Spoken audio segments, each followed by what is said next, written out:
कोथरूडमधील तरुणींना मारहाण आणि शिवीगाळ प्रकरणाची चौकशी पुणे पोलिसांकडून सुरू आहे। सहाय्यक पोलीस आयुक्त यांच्याकडून चौकशी सुरू आहे।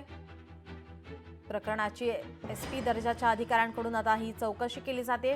पोलिसांकडून हलगर्जीपणा नाही असं अहवालामध्ये आता नमूद करण्यात आलेलं आहे। सहाय्यक पोलीस आयुक्त दर्जाच्या अधिकाऱ्यांकडून आता ही चौकशी केली जात आहे। मारहाण आणि शिवीगाळ केल्याचा आरोप असलेल्या सहाय्यक पोलीस निरीक्षक आणि संभाजीनगरच्या महिला पोलीस निरीक्षक आणि पोलीस शिपायाचा पोलिसांनी जबाब घेतलेला आहे। यातील पीडित आणि मारहाण झालेल्या तरुणींचा जबाब पोलीस आज घेणार आहेत। त्यानंतर या सगळ्याचा अहवाल वरिष्ठांकडे सादर केला जाणार आहे।